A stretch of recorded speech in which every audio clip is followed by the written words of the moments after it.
ప్రభు అయిన యేసుక్రీస్తు నామంలో మీ అందరికీ వందనాలు.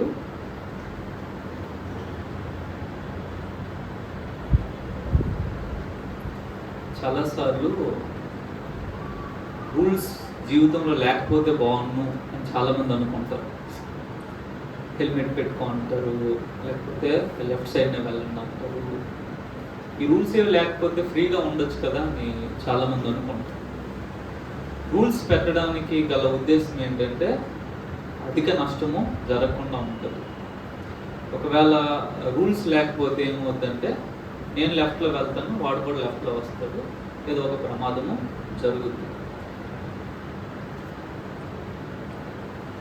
దేవుని గురించిన ఒక విషయం ఏంటంటే దేవుడు రూల్స్ లేనివాడు కాదు.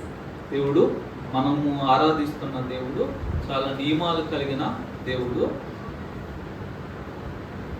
ఆయన యుగయుగాలు దేవునిగా ఈ సృష్టిని అంతటినీ పరిపాలిస్తున్నారు. ఆయన పరిపాలించడానికి ఆయనకి ఆధారమైనది ఆయన సింహాసనం అంట. 96వ కీర్తన 2వ వచనంలో కీర్తనాకారుడు ఈ విషయాన్ని చెప్తున్నారు. మేఘాంధకారములు ఆయన చుట్టూ నుండును, నీతి న్యాయములు ఆయన సింహాసనమునకు ఆధారం. దేవుని సింహాసనానికి దేవుడు రాజుగా, దేవుడు సర్వాధికారిగా ఈ లోకాన్ని పరిపాలించడానికి కారణం ఏంటంటే ఆయనకు ఒక సింహాసనం ఉంది. ఆ సింహాసనానికి ఆధారంగా నీతి న్యాయాలన్నవి ఉన్నాయి. ఎందుకు దేవుడు పాపాన్ని ద్వేషిస్తాడు?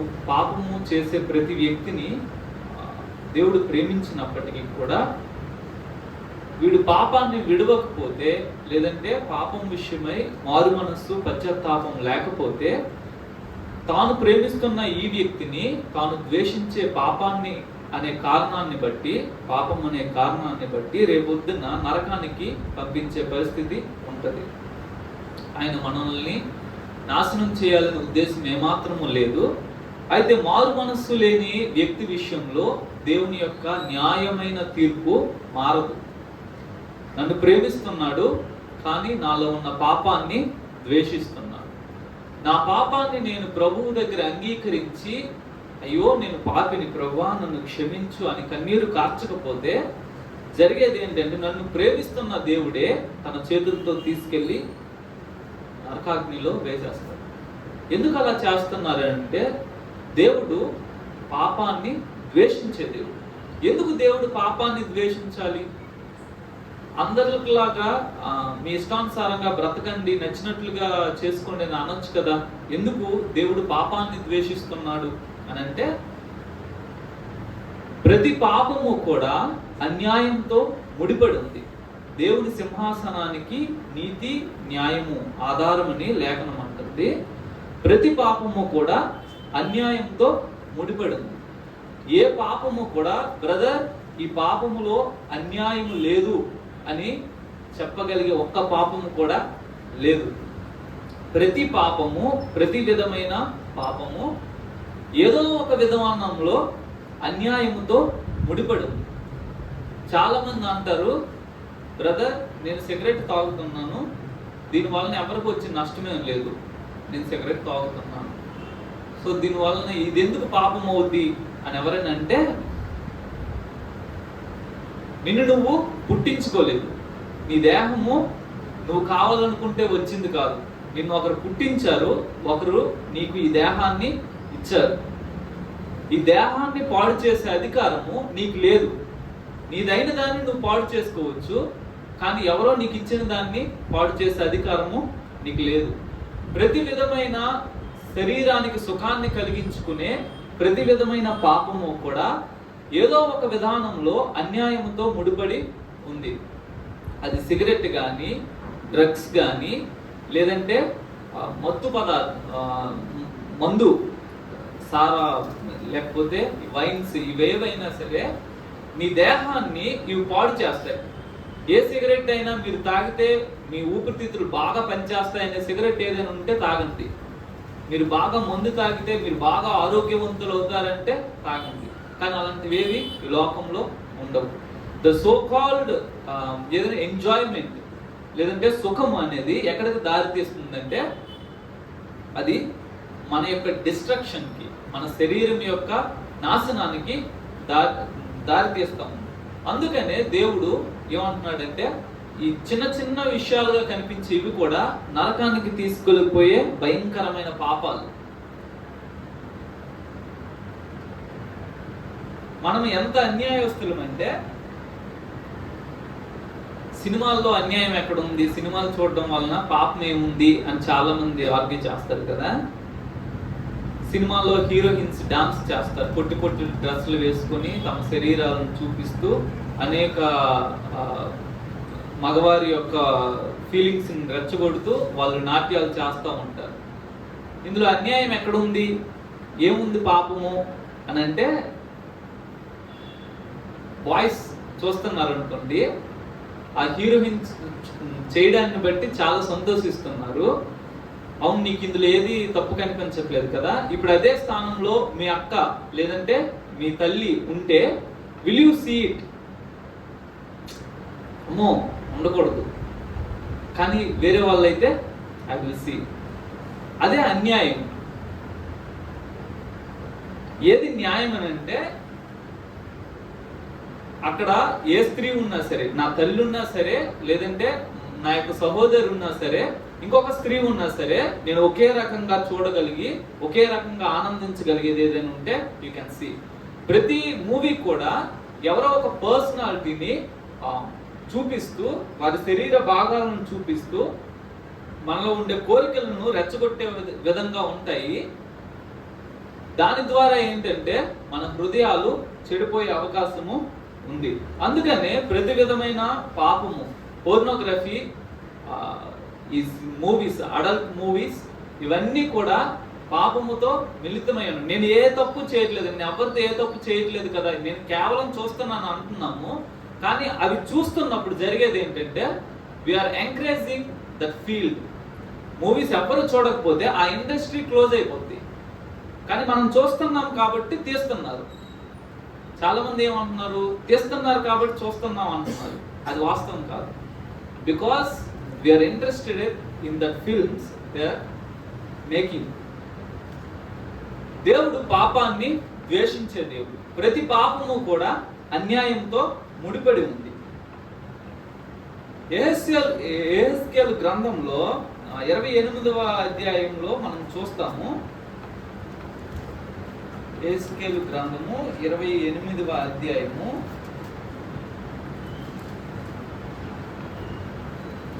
15వ వచనంలో,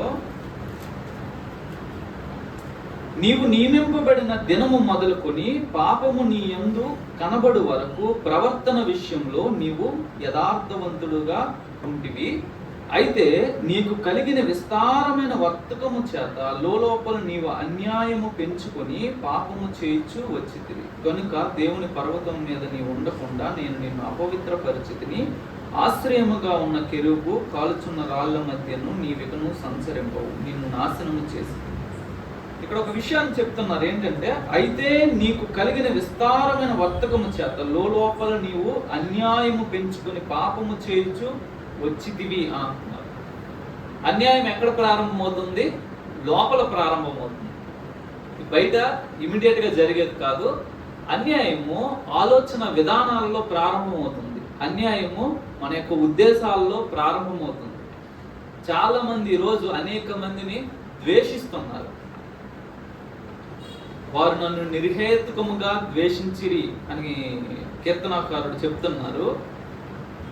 ఒకసారి మనల్ని మనం పరీక్ష చేసుకుందాం. ఏంటంటే మన లోపల, నేను బయట ఎవరికి అన్యాయం చేయట్లేదు, ఎవరిని కొట్టలేదు, ఎవరిని ఏ నాశనము చేయలేదు, కానీ ఒక వ్యక్తి పట్ల నాకు ద్వేషం ఉంది. ద్వేషము పాపము. ఎందుకు పాపము? ద్వేషించేవాడంట నరహంతకుడు అని దేవుడు లెక్కిస్తాడంట. ఎందుకు? నేనేమి ఆయన్ని ఒక దెబ్బ అనలేదు, ఒక మాట అనలేదు, నా హృదయంలో ఆయన పట్ల ద్వేషాన్ని కలిగి ఉన్నాను. ఇది ఎందుకు నరకపాత్రమైన నేరము అని అంటే, ద్వేషము అన్యాయముతో ముడిపడి ఉంది. ఆ వ్యక్తిని ద్వేషించడానికి దేవుని ఎదుట మనము న్యాయమైన కారణాన్ని చూపగలగాలి. దేవుడు అంటాడు, నువ్వు ఏ వ్యక్తినైనా ద్వేషించుకో.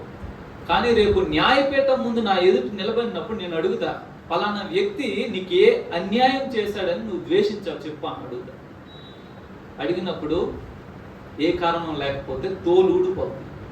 మనం చాలా చాలా జాగ్రత్తగా ఉండాలి. నా మనసు నా ఇష్టం, నా లోపల ఉన్న ఆలోచనలు ఉద్దేశాలు ఎవరికి తెలియవు కాబట్టి ఒక వ్యక్తితో చిరునవ్వు చిందిస్తూ ఆ వ్యక్తిని గురించిన పూర్తి ద్వేషము నా హృదయంలో నింపుకొని నేను ఉండొచ్చు.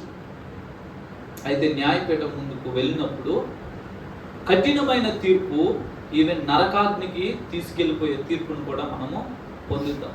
ఎందుకనంటే ఏ వ్యక్తిని ద్వేషించడానికి ఈ ప్రపంచంలో న్యాయమైన కారణం లేనే లేదు. కేవలం దేవుణ్ణి ద్వేషించిన భక్తుడు అంటాడు, నిన్ను ద్వేషించే వాళ్ళని నేను ద్వేషిస్తాను, నువ్వు ద్వేషించే వాటిని నేను ద్వేషిస్తాను. మనము ద్వేషించాల్సిన విషయాలు, దేవుడు వేటిని ద్వేషిస్తున్నాడో అదే విషయాలను మనం ద్వేషించాలి తప్పితే దేవుడు ద్వేషించిన వాటిని మనం ద్వేషించే అధికారం మనకి లేనే లేదు. ఒక సహోదరుడిని ద్వేషించే అధికారము మనకి లేనే లేదు. క్షమాపణ, మనము ఎవరికైనా క్షమించకపోతే అది కూడా నరకపాత్రమైన నేరం. ఆ వ్యక్తి నా పట్ల తప్పు చేశాడు, నేను క్షమించలేదు, దానికి ఎందుకు నేను నరకానికి వెళ్ళిపోవాలి, అందులో ఏం న్యాయం ఉంది అని అడుగుతావు. ఏం న్యాయం ఉంది అని అంటే, క్షమాపణ అన్నది నువ్వు కూడా పొందుకున్నావు కాబట్టి. దేవుడు నీ నుండి ఆశిస్తున్నది ఆయన నీకు చేయనిది కాదు. దేవుడు నీకు చాలా క్షమాపణ ఇచ్చాడు. దేవుడు నీ నుండి కూడా ఆ క్షమాపణను అడుగుతున్నాడు. మత్తయి సువార్త 18వ అధ్యాయంలో మనం ఈ విషయాన్ని చూస్తాం.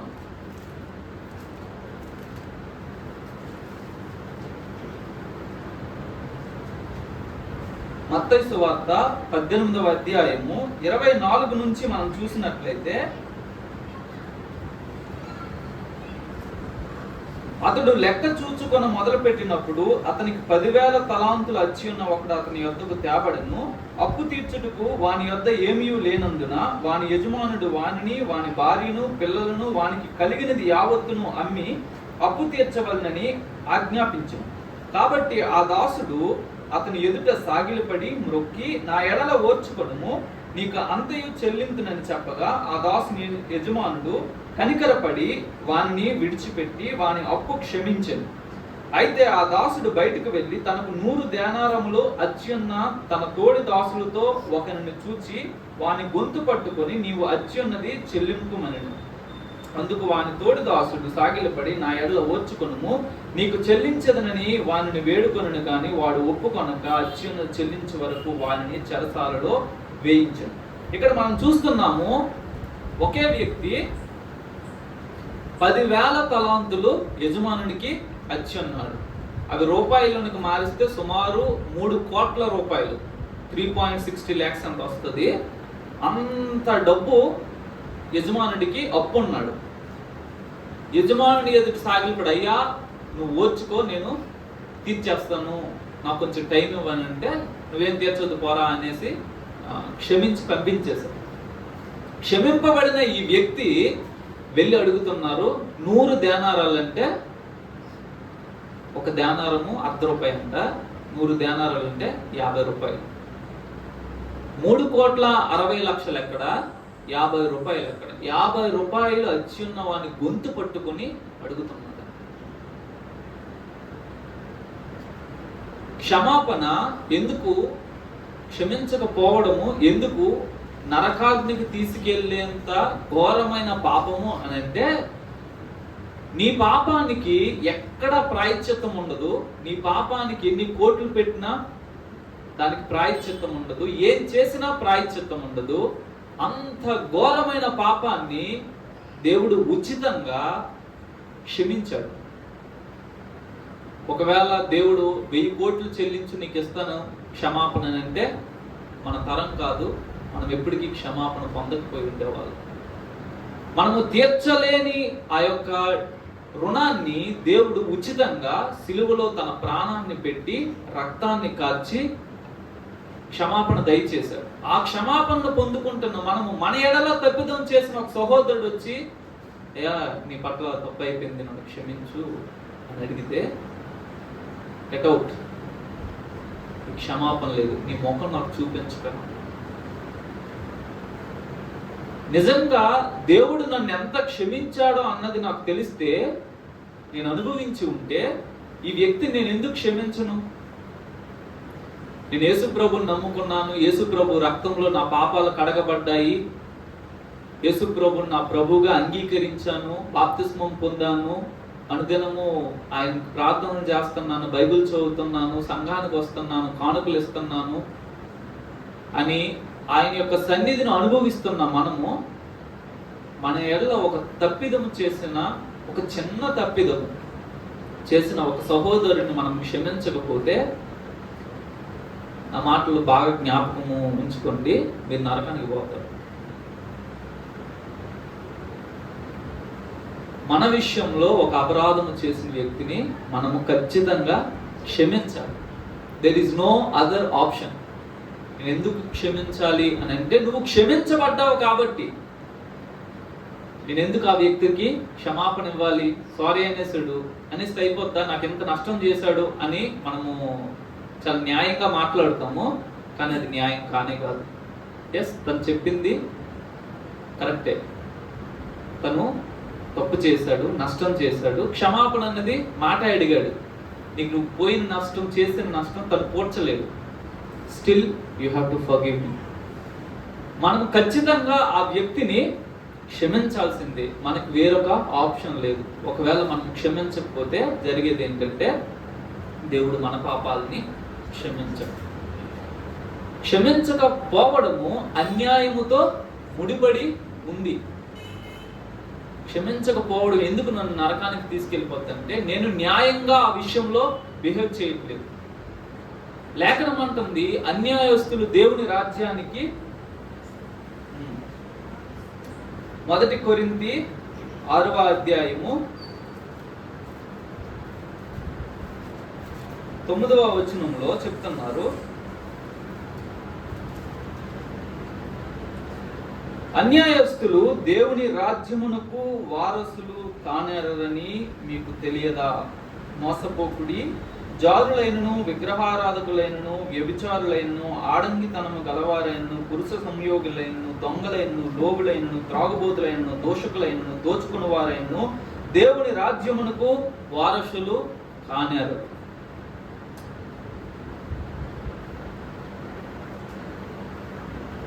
అన్యాయస్తులు దేవుని రాజ్యానికి వెళ్ళరు. యేసుక్రీస్తునందు విశ్వాసం ఉంచు వారందరూ నిత్య జీవము కలిగిన వారు. ఆయన నామాన్ని ఒప్పుకున్న వాళ్ళందరూ కూడా నిత్య జీవానికి వెళ్తారని లేఖనం అంటుంది. ఎన్ని చేసినా సరే మీలో అన్యాయం ఉంటే అంట, ఆ అన్యాయస్తులు దేవుని రాజ్యానికి వారసులు కానారు. దేవుడు న్యాయవంతుడు, న్యాయాన్ని ప్రేమించేవాడు, న్యాయం కావాలని కోరుకునేవాడు. దేవుని పిల్లలమని చెప్పుకుంటూ మన జీవితాల్లో మనం అన్యాయ విధానాలను అనుసరించిన వారమైతే, అనుసరిస్తున్న వారమైతే, దేవుడు దాన్ని చాలా సీరియస్గా తీసుకుంటారు. గెట్అవుట్ అంటాడు అంతే. అన్యాయస్తులు దేవుని రాజ్యానికి వెళ్ళరు. ఇది ఎవరికి రాస్తున్నారు? బిలీవర్స్కి రాస్తూ చెప్తున్నారు, మీలో ఎవరైనా ఈ కేటగిరీలో ఉంటే మీరు వెళ్ళనే వెళ్ళరు. ఆ కింద చూస్తే దోషకులు, త్రాగుబోతులు, దోచుకుని వారు దేవుని రాజ్యమునకు వారసులు కానారు. దోషకులు అనే మాట చూడండి, ఒక వ్యక్తిని నేను దూషించానంతే, అది ఎంతటి ఘోరమైన పాపం అంట. మనం చాలాసార్లు ఒక మాట అన్నానంతే, నేనేం తనకేమి నష్టం చేయలేదు అని అంటాం. కానీ ఆ దోషణ మాట అంట రేపు సడన్గా చాలా మంది నరకంలో కళ్ళు తెరుస్తారు. ఇదేంటి, మేము ప్రభువునందు విశ్వాసం ఉంచాం కదా, బాప్తిసం పొందాము, ప్రార్థన చేసాము, కానుకలు ఇచ్చాము, ఇదేంటి నరకానికి వచ్చామని అంటే, ఈ లేఖనాలకి అప్పుడు జ్ఞాపకం వస్తాయి. ఏ దూషకుడు కూడా దేవుని రాజ్యానికి వెళ్ళరు. వీళ్ళు జారులైతే ఇదిగో ఈ వ్యక్తి జారత్వం చేశాడని మనము బయట గొప్పగా చెప్పుకుంటాం. ఈ వ్యక్తి పాపి, ఈ వ్యక్తికి సాక్ష్యం సరిగా లేదు అని చెప్పుకుంటాం. విగ్రహారాధకులైతే విగ్రహారాధకుల గురించి చెప్తాము, ఆడంగితనం గలవారైతే ఆడంగితనం గురించి చెప్తాము, వ్యభిచారైతే వ్యభిచార గురించి చెప్తాము, పురుష సంలోకం అయితే ఇవన్నీ చెప్తాము. కానీ ఈ దూషణ అనే విషయానికి వస్తే లైట్ గా తీసుకుంటాం. కానీ దేవుడు దీన్ని ఏ కేటగిరీలో చేర్చారంటే, ఒక వ్యక్తి వ్యభిచారం చేస్తే ఎలాంటి శిక్ష ఉంటుందో, ఒక వ్యక్తి తన నోటిని అదుపు పెట్టుకోకుండా దూషిస్తూ ఉంటే ఆ దోషకులకి దేవుడు వేసే శిక్ష నరకాగ్నికి పోవడం. రేపు పొద్దున అందరూ ఆశ్చర్యపడే విషయం ఏంటంటే, ఈ కేటగిరీలో లీస్ట్ ఇంపార్టెంట్ గా కనిపించే ఈ విషయమే బహుశా అనేకులను నరకాగ్నికి తీసుకొని వెళ్ళి ఉండొచ్చు. దోషంలో కూడా అన్యాయము ఉంది. అన్యాయస్తులు దేవుని రాజ్యానికి వారసులు కాదని చెప్తున్న లేఖనము దోషకులను అన్యాయస్తులుగా చెప్తుంది. దోషణ అన్యాయంతో ముడిపడి ఉంది.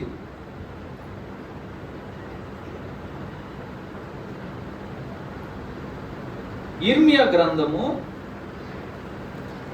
22వ అధ్యాయము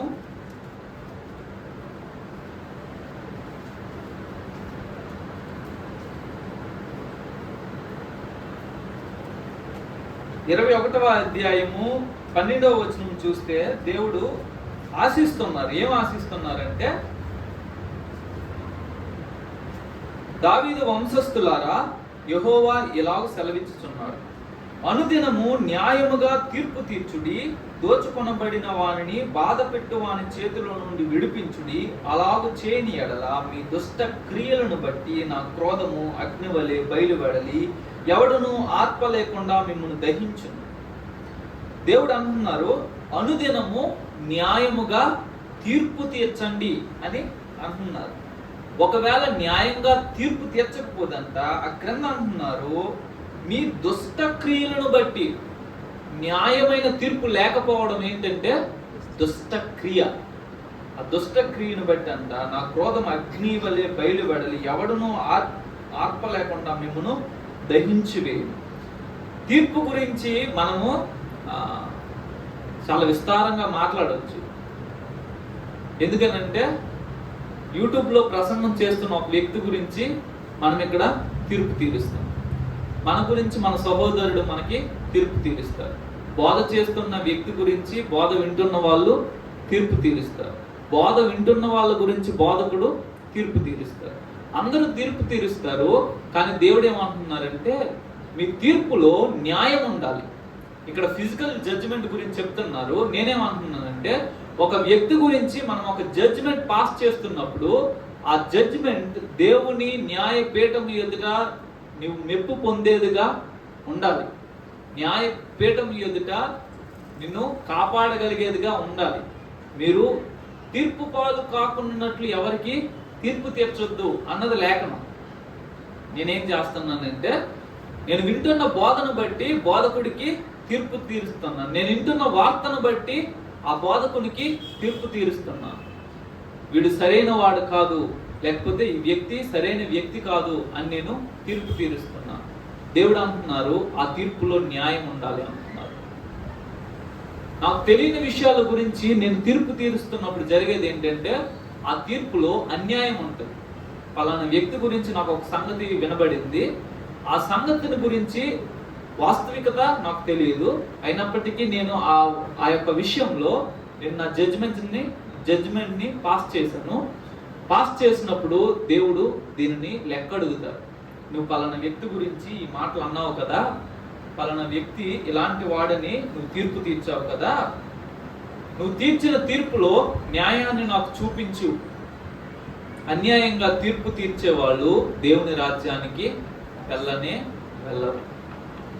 మీ తీర్పు న్యాయమైనదై ఉండాలి. తీర్పు తీర్చొద్దు అని దేవుడు అనట్లేదు, కానీ తీర్పు తీర్చేటప్పుడు అందులో న్యాయం ఉండాలి. మరి ఎట్లా తీర్పు తీరుస్తాం న్యాయంగా అంటే, ఆ తప్పు చేసిన వ్యక్తి నువ్వే అనుకో, ఆ తప్పు చేసిన వ్యక్తి స్త్రీ నువ్వే అనుకో, నువ్వే అనుకో, నువ్వేం ఎక్స్పెక్ట్ చేస్తావు?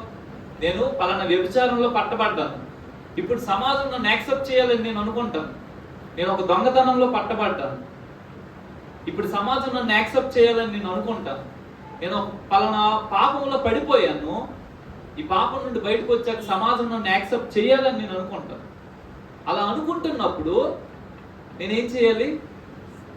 అదే స్థితిలో ఉన్న వ్యక్తిని కనికరించి, అరే ఇప్పుడు నేను అదే పొజిషన్లో ఉంటే నాకు ఎలాంటి తీర్పు నేను ఆశిస్తానో అదే తీర్పు నేను పాస్ చేయగలగాలి. అదే న్యాయమైన తీర్పు. అన్యాయం అంటే ఏంటంటే, నేను ఒకడికి చేస్తాను కానీ ఒకడు అదే విషయాన్ని నాకు చేయకూడదు. ఇదే అన్యాయం. నేను ఒకరిని వెళ్ళి పొడి చేస్తాను కానీ ఇంకొకరు నన్ను పొడవకూడదు. నేను ఒకరు దోచుకుంటాను, ఇంకొకరు నాకు దోచుకోకూడదు. నేను ఒకరికి అన్యాయంగా తీర్పు తీరుస్తాను కానీ ఇంకొకరు నాకు అలా చేయకూడదు. అదే అన్యాయం. న్యాయం అంటే ఏంటి? ఇతరులకి నేనేం చేస్తున్నానో ఇతరులు కూడా నాకు అదే చేయాలని నేను కోరుకోవాలి. అదే న్యాయం. తీర్పు విషయంలో మనము చాలా చాలా జాగ్రత్తగా ఉండాలి. ముఖ్యంగా విశ్వాసులమైన మనం వింటున్న బోధకులను గురించి వారి వ్యక్తిగత జీవితాల జోలికి వెళ్ళడము శ్రేయస్కరం కానే కాదు.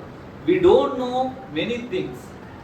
అరే నీ సమయాన్ని ఎందుకు వారి జీవితాల గురించి మాట్లాడడానికి వెచ్చించి వ్యర్థపరుచుకుంటాం? నాకున్నది కొంచెం టైమే కదా. ఆ వ్యక్తి మోరల్ స్టాండర్డ్ గురించి నేను మాట్లాడి నా సమయాన్ని నేను ఎందుకు వ్యర్థం చేసుకోవాలి? Maybe he's wrong. ఇప్పుడు నేను మాట్లాడటాన్ని బట్టి ఒకరిని హెచ్చరించాలి, ఒకరికి తెలియచేయాలి, బాబు పలానా వ్యక్తి పాపంలో ఉన్నారు అని నాకు వినబడింది కాబట్టి టేక్ కేర్, నువ్వు ఆ బోధన వింటున్నావు కాబట్టి నువ్వు జాగ్రత్త పడు అని మనము హెచ్చరించవచ్చు. కానీ అది వాస్తవం అని ముందు మనకి తెలియాలి. అదే ఒక సామెత ఉంటుంది కదా, ఇది నిజం గడప దాటిలోపు అబద్ధం ఊరి చుట్టూ వచ్చేసింది. చాలాసార్లు ఏంటంటే మనకు వినబడే సంగతులు వాస్తవాలు కాకపోవచ్చు. అందుకనే మన తీర్పును మనము వెలువరించే ముందు ఖచ్చితంగా ఆ విషయం పట్ల చాలా జాగ్రత్త వహించాలి. ప్రతి మాటకి దేవుడు లెక్కడుతానన్నాడు కాబట్టి, హృదయాలోచనలన్నింటినీ దేవుడు బయటికి తీస్తానన్నాడు కాబట్టి, రేపొద్దున నేను ఈ విషయమై దేవుని ఎదుట నిలబడాల్సి ఉంటుంది అనే స్పృహ కలిగి ఒక వ్యక్తి గురించి మాట్లాడండి, ఒక వ్యక్తి గురించి తీర్పు తీర్చండి. ఒకవేళ ఆ స్పృహ లేకపోతే నరకానికి వెళ్ళిపోయినా ఆశ్చర్యపోవాల్సిన అవసరము లేనే లేదు. నిత్య జీవానికి అంత సులభంగా వెళ్ళలేరు, ఎవరూ వెళ్ళలేరు. ఇరుకు ద్వారమున ప్రవేశించండి అని యేసయ్య అన్నారు కదా. ఆ ద్వారము చాలా సంకుచితంగా ఉంటదంట. ఆ దారి చాలా ఇరుగ్గా ఉంటది. ద్వారం ఇరుకు, దారి సంకుచితము. అంటే ఏదో ఒక్కసారి ఇరుకు ద్వారంలోకి వెళ్ళి ఆ దారేమో విశాలంగా ఉంటదని అనట్లేదు. ద్వారము మార్గము రెండు ఇరుకుగా ఉంటాయి. చివరి వరకు ఆ ఇరుకు మార్గంలో మనం ప్రయాణిస్తే గాని లేకపోతే అవుట్. ఏ క్షణమైనా విశాల మార్గానికి వెళ్ళిపోయే ప్రమాదం ఉంది. యేసుక్రీస్తుని మారు మనస్సు పొంది అంగీకరించి పాపక్షమాపణ పొంది బాప్తిస్మం పొంది రక్షణ మార్గంలో వెళ్తున్న మనము అజాగ్రత్తగా ఉండి నచ్చినట్లుగా ప్రవర్తిస్తున్నట్లయితే, నచ్చినట్లుగా జీవిస్తున్నట్లయితే జరిగేది ఏంటంటే ఈ ఇరుకు మార్గం నుండి విశాల మార్గంలోనికి అతి త్వరలో వెళ్ళిపోయే వాళ్ళమై ఉంటాం.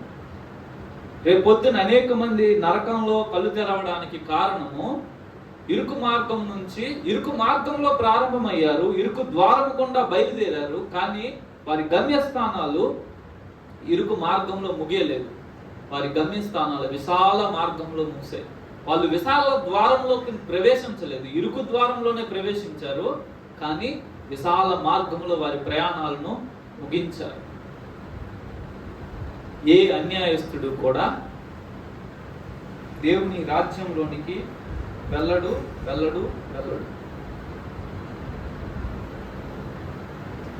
యెషయా గ్రంథము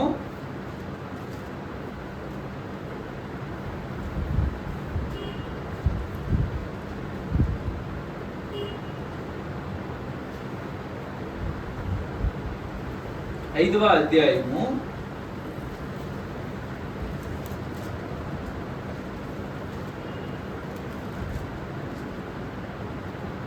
3వ వచనం నుంచి చదువుతాం.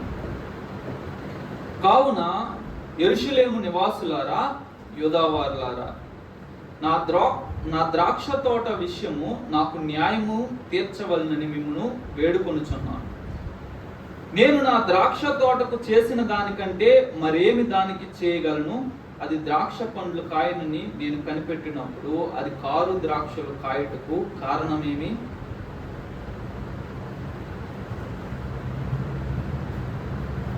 7వ వచనం చూస్తే, ఇశ్రాయేలు వంశము సైన్యములకు అధిపత్యకు యెహోవా ద్రాక్ష తోట, యూదా మనుషులు ఆయనకి ఇష్టమైన వనము. ఆయన న్యాయము కావాలనని చూడగా బలత్కారము కనబడును, నీతి కావాలనని చూడగా రోదనము వినబడును. 3వ వచనంలో దేవుడు అడుగుతున్నారు, నా ద్రాక్ష తోట విషయము నాకు న్యాయము తీర్చవలనని మిమ్మును వేడుకొనుచున్నాను. లోకానికి న్యాయం తీర్చే దేవుడు పిలిచి అడుగుతున్నారు. ఏమడుగుతున్నారంటే, నా ద్రాక్ష తోట విషయమై నాకు న్యాయం తీర్చండి. నేను దానికి ఎంత చేశానో అదేమో కారు ద్రాక్షలు కాసింది. నేను అంతకంటే ఏం చేయగలను? న్యాయంగా నేను చేసిన దానికే అది నాకు మంచి ద్రాక్షలు కదా ఫలించాలి, కానీ కారు ద్రాక్షలు ఫలించింది. నాకు న్యాయం తీర్చండి. ఈ దినము దేవుడు మన విషయంలో అడుగుతున్నాడు, నాకు న్యాయము తీర్చండి. స్టీఫెన్, నీ జీవితంలో నేను ఎంత ఇన్వెస్ట్ చేశాను?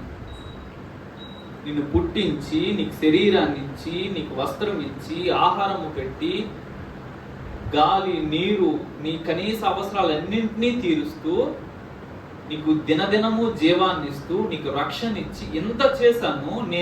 నీ నుండి నేను ఫలాలను ఆశిస్తున్నప్పుడు నువ్వు కారు ద్రాక్షలు కాస్తున్నావు, నాకు న్యాయం తీర్చు అని దేవుడు అడుగుతాడు.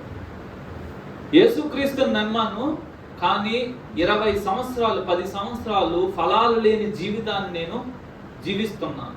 యేసుక్రీస్తుని నమ్మాను, ఆయన గురించిన జ్ఞాన విషయంలో ఏ విధమైన ఎదుగుదల లేకుండా నేను బ్రతుకుతున్నాను. యేసుక్రీస్తుని నమ్మాను, నశించిపోతున్న ఆత్మల పట్ల అసలు భారమే లేకుండా నా దినాలను నేను గడుపుతున్నాను. దేవుడు అడుగుతున్నారు, నీకోసం నేను ఎంత చేశాను కదా, నాకు న్యాయం తీర్చు. నేను ఇన్వెస్ట్ చేసిన దానికి నాకు ప్రతిఫలం రాలేదు. నీకోసం నేను ఎంత ఖర్చు పెట్టాను, నా ప్రాణం అంతటినీ నీకోసం దారపోసాను, నా రక్తం అంతటినీ నీకోసం దారపోసాను, ఇంత గొప్ప రక్షణను నీకు ఉచితంగా నేను అనుగ్రహించాను. అయితే నీ నుండి నేను ఫలాలను ఆశిస్తున్నప్పుడు నీ బాధ లేదు, నువ్వు పడుతున్నావు తప్పితే, అయ్యో దేవుడు నా మీద ఎంత వెచ్చించాడు, వెల చెల్లించాడు, మరి ఆయనకి నేనేమిస్తున్నాను? ఈ దినాన్ని దేవుడు నాకు ఇచ్చాడు. నేను నా పిల్లల గురించి ఆలోచిస్తున్నాను, నేను నా తల్లిదండ్రుల గురించి ఆలోచిస్తున్నాను, నేను నా యజమానుల గురించి ఆలోచిస్తున్నాను, కానీ నన్ను పుట్టించి నా జీవానికి కారణమైన దేవుని గురించి నేను ఏ ఆలోచన చేయకుండా నా దినాన్ని నేను గడిపేస్తున్నానే. దేవుడు అడుగుతున్నారు, నాకు న్యాయం తీర్చు. ఒకవేళ ఈ దినం లేకపోతే నీ పిల్లలు నిన్ను ఏడ్చి మూలం పెట్టేస్తారు. ఈ దినం లేకపోతే నీ యజమానులు ఇంకొకరిని అపాయింట్ చేసుకుంటారు. ఈ దినం లేకపోతే నీకంటూ ఏమీ ఉండదు. ఈ దినము దేవుడు నీకు ఇచ్చి నీకు ఎంత చేస్తే, దేవునికి మనం ఇచ్చే స్థానం ఏదంటే, పడుకునే ముందు 2 నిమిషాల ప్రార్థన. ప్రభువా, ఈ దినాన్ని ఇచ్చినందుకు వందనాలు, క్షేమాన్ని ఇచ్చినందుకు వందనాలు, ఆమేన్. ఎంత అన్యాయస్తులం కదా. మనం ఎలా పరలోకం వెళ్తాం అనుకుంటున్నాము? యేసుక్రీస్తుని నమ్మి బాప్తిసం పొందేసి ప్రార్థన చేసేసుకుంటే అయిపోయిందా? ప్రతిదినము న్యాయమైన ప్రవర్తన మనలో లేకపోతే మనం పరలోకానికి వెళ్ళడం అసంభవం. దేవుడు మనల్ని నీతిమంతులుగా తీర్చాడు. మనం నీతిమంతుని పిల్లలమే. దేవుడు న్యాయవంతుడు కాబట్టి దేవుని పిల్లలు మనమైతే మనము కూడా న్యాయవంతులు. అయితే అనుదిన జీవితంలో నేను ప్రవర్తించే ప్రవర్తన న్యాయంతో సరిపోలట్లే. నేను దేవునికి ఇచ్చే సమయము న్యాయంగా లేదు. దేవుడు తన ప్రాణాన్నే ఇచ్చాడు, నేనేమో నా సమయాన్ని ఇవ్వడంలో న్యాయం చూపించలేదు. దేవుడు తన ప్రాణాన్నే ఇచ్చాడు, నేను ఆ మాట నలుగురికి చెప్పడంలో న్యాయాన్ని చూపించలేదు. ఈ అన్యాయస్తులు ఎలా దేవుని రాజ్యానికి వెళ్తారు? దేవుడు అడుగుతున్నారు, నాకు న్యాయం తీర్చండి. నేను క్రైస్తవ సంఘం కొరకు ఇంత చేశాను, నేను నా శరీరం కొరకు ఇంత చేశాను, కానీ నా శరీరము 2000 సంవత్సరాలు అవుతున్న వృద్ధి పొందకుండా ఉండిపోయింది. శరీరమా, నీకు చేయగలిగిన దానికంటే నేను ఇంకేం చేయగలను? నేను నీకు చేసిన దానికంటే ఏం చేయగలను? ఇంత చేసినా సరే నీ నుండి నాకు ఫలాలు లేవు అని దేవుడు ఏడుస్తున్నారు. దేవుడు అడుగుతున్నారు, నాకు న్యాయం తీర్చండి. ఈ రాత్రికాల సమయంలో మనము ఆలోచన చేసుకోవాలి. అంతా చేసింది ఆయనే చేశారు కదా, నాకు ఇచ్చిందంతా ఆయనే ఇచ్చారు. అంటే సాడెస్ట్ థింగ్ ఏంటంటే, ప్రభా నువ్వు ఎంత నాకు చేసావు, నీకేమి చేయలేకపోతున్నానే అని బాధ కూడా లేదు. ఏదో నార్మల్ లైఫ్, వండుకుంటున్నాం, తింటున్నాం, పడుకుంటున్నాము, మన పనులు మనం చేసుకుంటున్నాము, డే అయిపోతుంది, క్లోజ్, ఇంకో డే వస్తుంది, రొటీన్. అరే నా దేవునితో నేను కొంచెం సమయం కూడా నేను గడపలేకపోతున్నానే, అరే నశించిపోతున్న ఆత్మల కోసం 2 కన్నీటి చుక్కలు కూడా నేను కార్చలేకపోతున్నాననే బాధ కూడా మనలో చాలా మందికి అసలు ఉండనే ఉండదు. ఎలా మనం పరలోకం వెళ్తాం అనుకుంటున్నాము? ఎలా సుఖంగా ఈ రాత్రి పడుకోగలం? ఇంత అన్యాయంగా ప్రవర్తిస్తున్న మనము, ఇంత అన్యాయంగా నడుచుకుంటున్న మనము, దేవునికే అన్యాయం చేస్తున్న మనము న్యాయవంతుడైన దేవుని దగ్గరికి ఏ ముఖం పెట్టుకొని వెళ్ళగలం? ఈ రాత్రి ఆలోచన చేద్దాము. ప్రభా నాకు జీవితాన్ని ఇచ్చావు, ఇంత గొప్ప రక్షణ ఉచితంగా ఇచ్చావు, దినము వెంబడి దినాన్ని ఇన్ని సంవత్సరాలు నాకు యాడ్ చేసావు, నాకు నువ్వు కలిపావు. ఇన్ని సంవత్సరాలు నేను బ్రతుకున్నానంటే that is just your grace. నా మంచితనాన్ని బట్టి, నా నీతిని బట్టి, నా పరిశుద్ధతను బట్టి కానే కాదు, నీ ఉచితమైన కృపే. ఇంత చేసావు కాబట్టి నీకోసం ఏదైనా చేయాలి, నీకోసం ఏదైనా చేయాలి. నాకేం చేత కావట్లేదు, కానీ ఏదో ఒకటి చేద్దామనే ఆశ. నా వల్ల ఏమీ కాదు, కానీ ఏదో ఒకటి.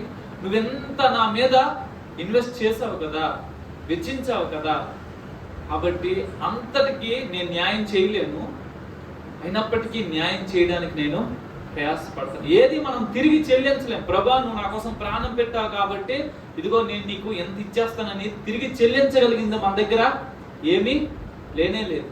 అయితే మన దగ్గర మన హృదయం ఉంది, మన దగ్గర మన దినం ఉంది. ఈ దినము ప్రభా నువ్వు ఇచ్చావు, నీకు న్యాయం చేయడానికి నాకు సహాయం చేయి. నువ్వు ఇచ్చిన దినానికి నేను న్యాయం చేయడానికి సహాయం చేయి. కనికరించు ప్రభు అని ఆయన పాదాలను మనము పట్టుదాం.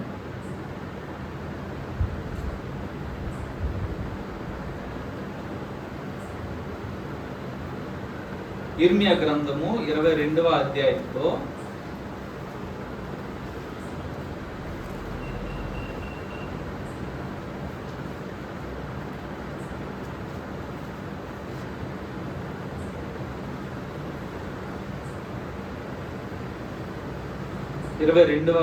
అధ్యాయము 3-4 వచనం ఒకటి చదువుతాము. యెహోవా ఎలాగో ఆజ్ఞ ఇచ్చుచున్నాడు, మీరు నీతి న్యాయములను అనుసరించి నడుచుకొనుడి, దోచుకొనబడిన వానిని బాధపెట్టు వాని చేతిలో నుండి విడిపించుడి. పరదేశులనైనను తండ్రి లేని వారినైనను విధవరాండ్రనైనను బాధింపకుడి, వారికి ఉపద్రవము కలుగజేయకుడి. ఈ స్థలములో నిరపరాధుల రక్తము చిందింపకుడి. దేవుడు అడుగుతున్నారు, మీరు నీతి న్యాయాలను అనుసరిస్తూ నడుచుకోండి అంటున్నారు.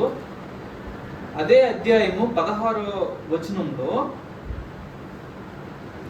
అతడు దీనులకును దరిద్రులకును న్యాయము తీర్చుచు సుఖముగా బ్రతికెను, అలాగున చేయుటే నన్ను తెలుసుకొనుట కాదా? ఇదే యెహోవా వాక్కు. దేవుడు అంటున్నారు, న్యాయంగా నడుచుకోవడమే నన్ను తెలుసుకోవడం అంటున్నాను. ఒకవేళ న్యాయమైన ప్రవర్తన మనలో లేకపోతే ఉల్టా మనం తీసుకుంటే ఏమవుతుందంటే దేవుడు ఎవరో నాకు తెలియదు. నేను అంటున్నాను దేవుడు నాకు తెలుసని, కానీ వాస్తవం కానే కాదు. దేవుడు అంటున్నారు యు డోంట్ నో మీ. నీకు నిజంగా నేను తెలుసుంటే నువ్వు న్యాయంగా ప్రవర్తించి ఉండేవాడివి. నీకు నిజంగా దేవుడు తెలుసుంటే నువ్వు న్యాయంగా తీర్పు తీర్చి ఉండేవాడివి. నీకు నిజంగా దేవుడు తెలుసుంటే నీ అనుదిన జీవితంలో న్యాయంగా నువ్వు న్యాయ విధులను అనుసరిస్తూ నడుచుకుని ఉండేవాడు.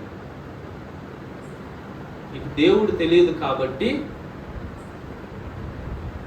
నేను న్యాయంగా నడుచుకోవట్లేదు. నాకు దేవుడు తెలుసుంటే నేను న్యాయంగా నడుచుకొని ఉండేవాడు. ఈ రాత్రికాల సమయంలో న్యాయవంతుడైన దేవుడికి, నా నుండి న్యాయాన్ని ఆశిస్తున్న దేవుడికి నేను న్యాయము చెయ్యాలి. చివరిగా ఒక మాటని చెప్పి నేను ముగిస్తాను. ప్రకటన గ్రంథము 22వ అధ్యాయము 11వ వచనం. ప్రకటన గ్రంథము 22వ అధ్యాయము 11వ వచనం. అన్యాయము చేయువాడు ఇంకను అన్యాయమే చేయనిమ్ము, అపవిత్రుడైన వాడు ఇంకను అపవిత్రుడుగానే ఉండనిమ్ము, నీతిమంతుడు ఇంకను నీతిమంతుడుగానే ఉండనిమ్ము, పరిశుద్ధుడు ఇంకను పరిశుద్ధుడుగానే ఉండనిమ్ము. ఇదిగో త్వరగా వచ్చుచున్నాను. వాని వాని క్రియ చొప్పున ప్రతి వానికి ఇచ్చుటకు నేను సిద్ధపరిచిన జీతము నా యొద్ద ఉన్నది. అన్యాయము చేయవాడు ఇంకను అన్యాయము చేయను. తీర్పు తీర్చడానికి, ప్రతిఫలాన్ని ఇవ్వడానికి నేను త్వరగా వస్తున్నాను. దేవుడు అంటున్నారు, ఎవరైతే అన్యాయస్తులుగా ఉన్నారో మీరు ఇంకా అన్యాయంలోనే కొనసాగండి, నేను వస్తున్నాను, వచ్చి మీకు ప్రతిఫలాన్ని ఇస్తాను. ఆ ప్రతిఫలము ఏదో హర్షించదగినదై ఉండదు.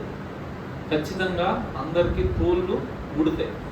కాబట్టి ఏంటంటే ఇప్పుడు అన్యాయమైన ఆలోచనలు, అన్యాయమైన ప్రవర్తన, అన్యాయమైన జీవిత విధానాలను కలిగిన మనము, అయ్యో ప్రభువా మేము అనేక విషయాల్లో అన్యాయస్తులంగా ఉన్నాము, మమ్మల్ని క్షమించి ప్రభువా అని ఆయన పాదాలను పట్టుకుంటే ఈ జాబితా నుండి పక్కకు వచ్చే అవకాశము ఉంది. ఏదో పిల్లోడు చెప్పాడు అని లైట్ తీసుకుంటే రేపు పొద్దున్న నరకంలో కళ్ళు తెరిచినా ఆశ్చర్యపోవాల్సిన అవసరము లేదు. అది ఎవరైనా, మీరైనా నేనైనా. ఖచ్చితంగా దేవుని వాక్యము డెడ్లీ సీరియస్ థింగ్. చాలా మనం జాగ్రత్త వహించాల్సిన విషయము. ఏ అన్యాయస్తుడు కూడా న్యాయవంతుడైన దేవునితో ఉండలేడు యుగయుగాలు. ఎయిదర్ నేను న్యాయవంతునిగైనా మారాలి, లేదంటే నరకానికి వెళ్ళిపోయే ప్రమాదము. దేవుడు ఈ హెచ్చరిక మాటలను మన వినికిడిలో ఆశీర్వదించిన దాకా ఒక మాట ప్రార్థన. పరిశుద్ధుడైన తండ్రి, మీకు స్తోత్రాలు చెల్లిస్తున్నాను. ప్రభువా, నువ్వు మా కోసం ఎంత చేశావు అయినా, మాకు జీవితాలనిచ్చి మమ్మల్ని దేవా ఈ రోజు వరకు సజీవులుగా ఉంచి మాకు సమస్తాన్ని అనుగ్రహిస్తూ మా ఎడల మీ ఉదార స్వభావాన్ని తెలియచేశారు. దేవా మీకు స్తోత్రాలు. దీనికి ప్రతిఫలంగా మేము న్యాయంగా నడుచుకోవాలని మీరు ఆశిస్తున్నారు. ఏ అన్యాయస్తుడు కూడా మీ రాజ్యంలోనికి రాడు అని మీ లేఖనాల్లో స్పష్టంగా మీరు రాసి ఉంచారు. ప్రభా, ఏ అన్యాయమైన జీవిత విధానము మాలో ఉండకుండా మాకు సహాయం చేయండి. ఏ అన్యాయమైన ఆలోచన విధానము మాకు ఉండకుండా మాకు సహాయం దయచేయండి. ప్రభా, మీరు కృప చూపించండి, మీరు కనికరించండి. మీ వాక్యం మా హృదయాలలో మీరు ముద్రించమని, అయా న్యాయముగా మేము ప్రవర్తించడానికి, న్యాయంగా నడుచుకోవడానికి మాకు సహాయం చేయండి. యేసుక్రీస్తు నామమున ప్రార్థన చేస్తున్నాము తండ్రి. ఆమేన్.